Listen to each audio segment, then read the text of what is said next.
Welcome. In this explainer, we are going to dive into a question that honestly has the power to completely flip your entire relationship with wealth on its head. So, let's get right into it. So let's just start with a really big one. What if the whole way we chase, worry about, and earn money, what if it's all based on a fundamental misunderstanding? This one question, right here, is the key to unlocking a totally new reality. For most of us, this is just how it is. We see money flowing from these very specific external places.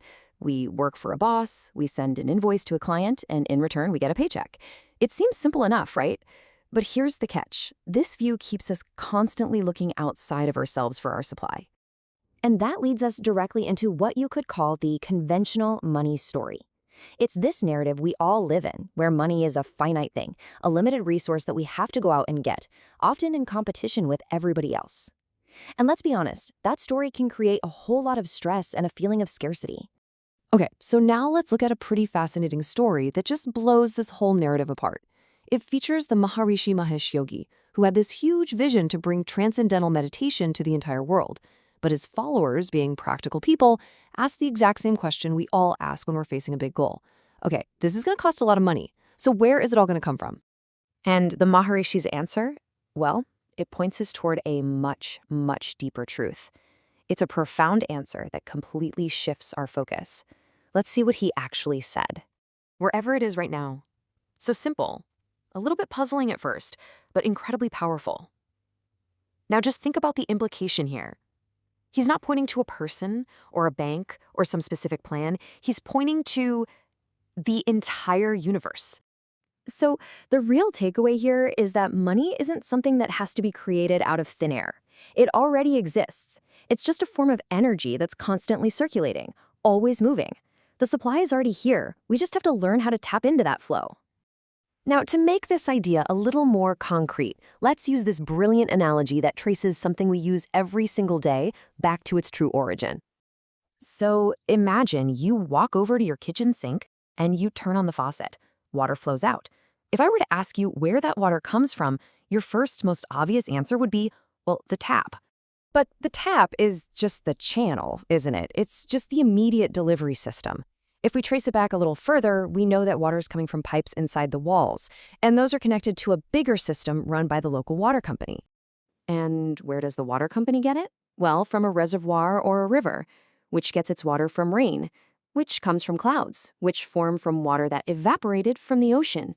You see, we're tracing it back through this huge, natural, cyclical system. And if you trace it all the way back, I mean all the way, beyond the clouds, beyond the atmosphere, you arrive at the one infinite source of everything. You can call it the universe, divine intelligence, God, the name really doesn't matter. What matters is recognizing that the ultimate source is boundless.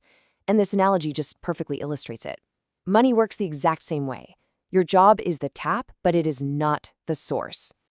So, if money really comes from this infinite source, then how do we open our own tap? Well, the answer isn't in working harder, it's in shifting our inner world, our consciousness. That's the key. The spiritual teacher Neville Goddard put this perfectly. He said that a change in your outer world, like your bank account, is a result of a change in your inner state of consciousness. It's a spiritual law. The outside world has to rearrange itself to match what you believe and feel on the inside. And Wallace D. Wattles, in his book, The Science of Getting Rich, totally backs this up. He talks about a thinking substance or a supreme intelligence that runs through everything. When you hold a clear mental image of what you want and you hold it with total faith, this intelligence is influenced and it actually moves through people and situations to bring your vision into reality. Okay, so this is all fascinating theory, but how do we actually do it? Let's break this down into 5 really practical steps to align our consciousness with that flow of abundance. Okay, let's walk through these. First, and this one is absolutely crucial, you've got to release the belief that any person or any company is your source. They are simply channels, not the origin. Second, hold a clear, vivid image of the abundance you want. And don't just think about it. You have to feel the emotions of having it right now. Third, you got to actively work to shift your inner frequency, raise your consciousness to become a vibrational match for that new reality. Fourth, when you get a little nudge, an inspired impulse, or a gut feeling, act on it. That's the universe giving you directions. And finally, do this inner work with joy. Don't see it as a chore. See it as this amazing, fulfilling, expansive practice. Look, if you take only one thing away from all of this, let it be this. Your job is not to chase money. Your real job is to cultivate the inner state of consciousness, the feeling, the belief, the frequency of the wealth you desire. Your inner world literally creates your outer world. And always remember this powerful truth. Unlike a bank account or a paycheck, the true source of all abundance is infinite. It cannot be used up. It never, ever runs dry. There is no such thing as a shortage. So I'm going to leave you with one final thought to really chew on. We spend so much of our energy trying to get. But what if our only real work is to just clear away our own limiting beliefs, to open up our minds and our hearts, and to simply become ready to receive the abundance that is already, always flowing to us?